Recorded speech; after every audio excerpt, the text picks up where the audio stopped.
Good morning, class. Today I'm going to start a new chapter. The name of the chapter is ratio analysis. You know the meaning of ratio. Ratio is कि when we want to find out something in proportion, किसी भी चीज़ का दूसरे number के साथ comparison करके proportion में find out करनी है term, तो that proportion is known as the ratio. As per this chapter, we divide the total ratios in 4 parts. Yeah, you can say the ratio classification is in 4 parts. They are liquidity ratio, solvency ratio, activity or turnover ratio, and last is profitability और incomes ratio. तो जो हम ratio या proportion find out करते हैं उसको इन्होंने 4 हिस्सों में डिवाइड किया है, A, B, C and D. So we will start with one by one.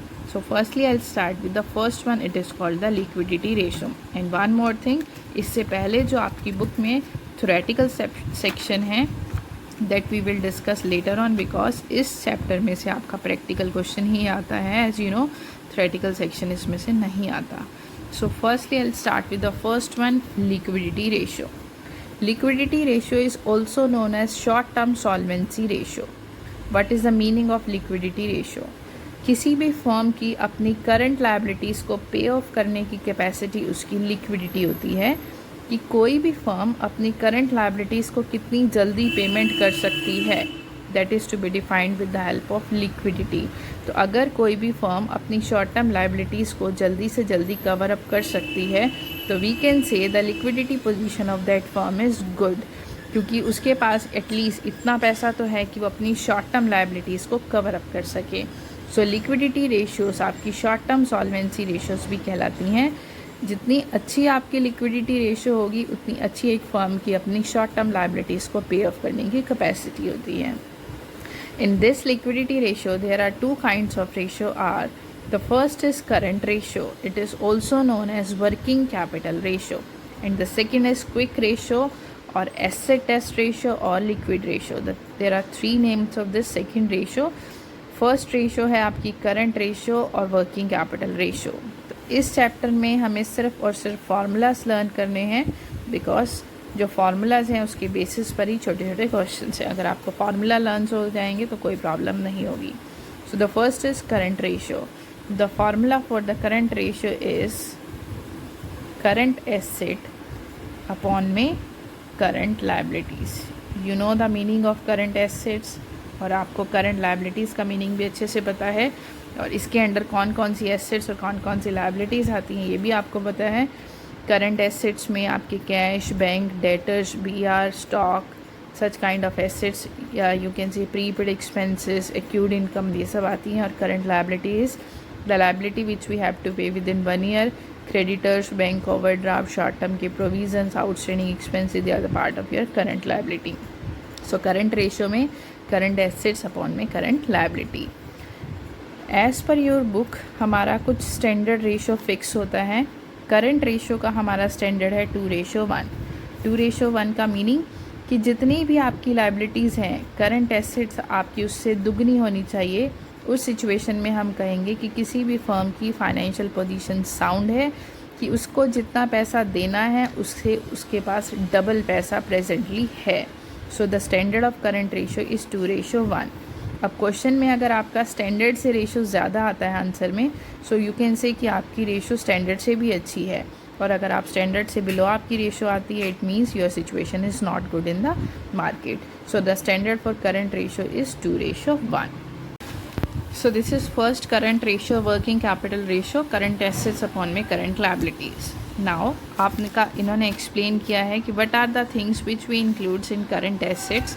They are current investment, inventories में स्टॉक ही आपको कंसीडर करना है. अगर आपको लूज टूल स्टोर्स और रिपेयर्स दिए हैं, सो वो आपकी करंट एसेट नहीं होती, क्योंकि टूल्स हम एक ही बार यूज़ करते हैं, परचेज़ करते हैं, इसको फ्यूचर में लॉन्ग टाइम पीरियड तक यूज़ किया जाता है. So they are the part of your fix asset, not the current.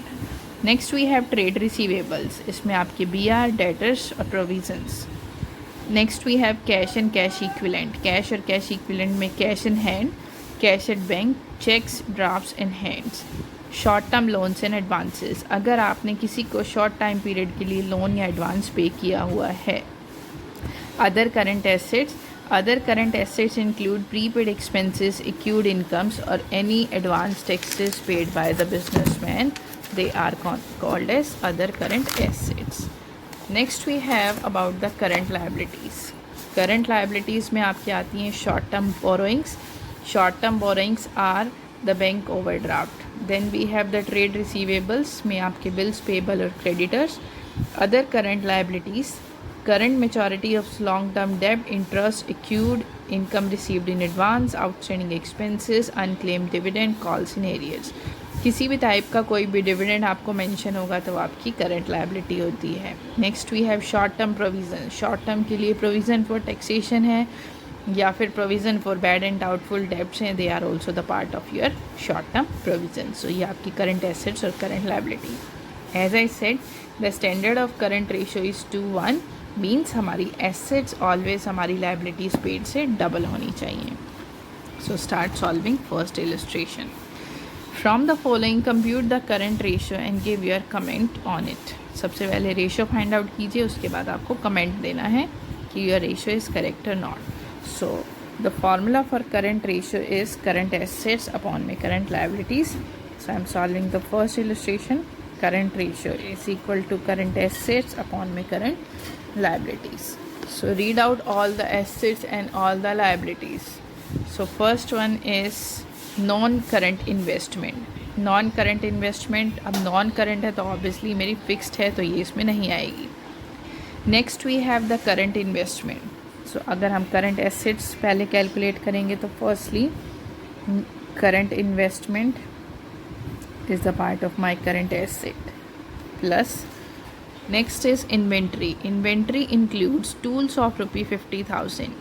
2,80,000 की इन्वेंट्री है जिसके अंदर 50,000 के टूल्स भी हैं. तो अभी हमने पीछे किया कि टूल्स आपकी इन्वेंट्री का पार्ट नहीं होते, तो 280 में से अगर हम टूल्स हटा देंगे मीन्स 280 माइनस 50,000, तो रेस्ट इन्वेंट्री आपका पार्ट ऑफ करंट एसेट है. It is 230. Next we have the trade receivables. Trade receivables में आपके डेटर्स और BR दोनों कंसीडर होंगे. Write down the amount side by side also. Current investment थी आपकी 40,000 की और इन्वेंट्री है आपकी 230 की. Then we have the receivables. Receivables में आपके डेटर्स और क्रेडिट डेटर्स और BR हैं. Total are 1,80,000. फिर है आपके trade payables. Trade payable is the part of my current liabilities. तो अभी हम एसेट्स कंसीडर कर रहे हैं, leave it. Next we have long term borrowings. तो ये लॉन्ग टर्म लायबिलिटी है. देन शॉर्ट टर्म बोरोइंग्स ये लायबिलिटी है. Short term provision this is also liability. Last we have cash and bank. तो cash और बैंक भी आपका asset है. This is of ₹30,000. तो ये तो टोटल है आपकी एसेट्स का. Find out the current liabilities. Current liabilities में हमने अभी डिस्कस किया था trade payables. They are of 130. Payables 130 के प्लस हमारी लॉन्ग टर्म बोरोइंग्स तो नहीं आएंगे क्योंकि ये तो लॉन्ग टर्म लायबिलिटी है. Short term borrowings and short term provisions 50 and 20. Short term borrowings and plus short term provisions they are of 50 plus 20. तो हम टोटल करेंगे अब अपनी एसेट्स और लायबिलिटीज़ का. This is 2 lakh. It is 2 lakh rupees. Liabilities का total है हमारा 2 लाख और एसेट्स हैं हमारी 4,80,000. Find out the ratio. Current ratio, current assets 480 upon में करंट लायबिलिटीज़ 2 लाख. आपका रेशो आ गया 2.4:1. इस सेंस में लिखना इट इज़ इम्पॉर्टेंट क्योंकि ये प्रोपोर्शन की सेंस में लिखा जाएगा definitely. So the ratio is here 2.4:1. तो यहाँ पर जो आपकी रेशो है standard is 2:1. This is more than the standard. 2:1 से 2.4 है, ये 2 से ज़्यादा है. तो इन सिचुएशन में हमारे बिजनेस की financial position as compared to the standard is very good. The second ratio is quick ratio or asset test ratio or liquid ratio. This is the second ratio which are under liquidity ratio.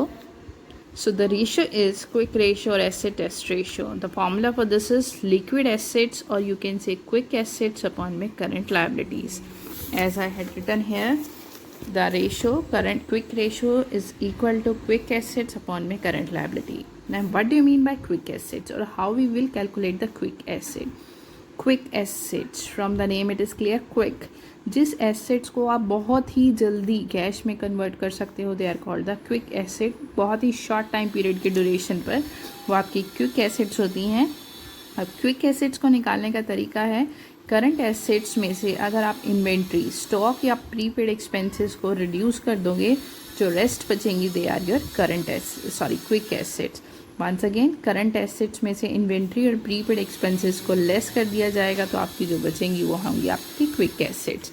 और as you can see, the liquid या quick assets are current investment, trade receivables, cash and cash equivalent and short term loans and advances. The standard of quick asset is, quick ratio is 1:1. जैसे कि आपकी current ratio का standard 2:1 था, quick ratio का standard है आपका 1:1. At least quick assets और current liability equivalent होनी ही चाहिए. So now we will solve one question which includes the current ratio and the quick ratio also. So let us solve one illustration. Illustration number 3 I can solve. Okay, this is illustration number 3. You need to calculate the current ratio and quick ratio in this question. So as per this, firstly we will calculate the current ratio. You know the formula for current ratio is current assets upon my current liability, and the second is quick ratio, quick assets upon my current liabilities. और you can say current assets में से अगर हम stock और prepaid expense को minus कर देंगे तो बचेंगे आपकी क्विक एसेट्स अपॉन में current liabilities. So with the help of all these things you will solve the ratios. So firstly, as per the current ratio we need current assets and current liabilities. So firstly we will calculate current assets. Now as per the informations में आपके पास सबसे पहले है cash और cash equivalent. This cash और cash equivalent is the part of your current assets. It is of ₹46,000. Second we have inventory. Inventory में आपका रॉ मटेरियल है, वर्क इन प्रोग्रेस है, फिनिश गुड्स है, लूज टूल्स हैं. आपको याद होगा, अभी हमने डिस्कस किया था पीछे कि loose tool is not the part of inventory. तो आपकी इन्वेंट्री में raw material, work in progress और फिनिश गुड्स, इन तीनों चीज़ों को मिलाकर जो आपका अमाउंट होगा that is the amount of inventory. So current assets का पार्ट है inventory. It is 110 + 30. It is 140 + 120. 140 + 120 it is 260. Tools को मैंने इसमें कंसीडर नहीं किया. Next we have machinery. You know machinery is my fix asset, तो इसको छोड़ देंगे हम. Computer is again my fix asset, leave it. Trade payables, this is the part of current liability. साथ साथ लायबिलिटीज़ भी कैलकुलेट करेंगे हम. Firstly payables, they are of ₹1,70,000. Next we have trade receivables. Trade receivable is your current assets. Trade receivables, they are of ₹2 lakh. Next है आपकी long term investment. तो long term है तो ये तो करंट है ही नहीं, leave it. Next we have short term investment 50,000. Short term investment, this is also the part of your current asset. They are of ₹50,000. Next we have liability for current taxation. Current year में जो हमें tax pay करना है उसकी liability है ₹30,000. So tax pay करना, या you can say this is provision for taxation. They are of ₹30,000. This is my liability. Next is liability for future taxation. ये लायबिलिटी हमारी है जो हमें फ्यूचर के टैक्स के रिगार्डिंग है, तो ये अभी हमें पे ही नहीं करना, तो इसको इसमें कंसिडर नहीं किया जाएगा. Next we have bank overdraft, dividend payables, outstanding expenses. ये तीनों आपकी लायबिलिटी हैं, करंट लायबिलिटी हैं. Bank overdraft plus dividend plus outstanding expense. Write down the amount also. The value of bank overdraft is 60, dividend is 50 and outstanding expense are of ₹10,000. Next we have prepaid expense. You know that prepaid expense is the part of my current assets. So prepaid expense है आपके, sorry it is of ₹20,000. अब total आपके पास आ गई current assets, उनकी value है 5,76,000. और current liabilities का हम टोटल करेंगे तो it is 320. Now simple current ratio, current assets upon में current liability. Current asset is 576, and liabilities are 3,20,000. तो इसको डिवाइड किया 1.8:1.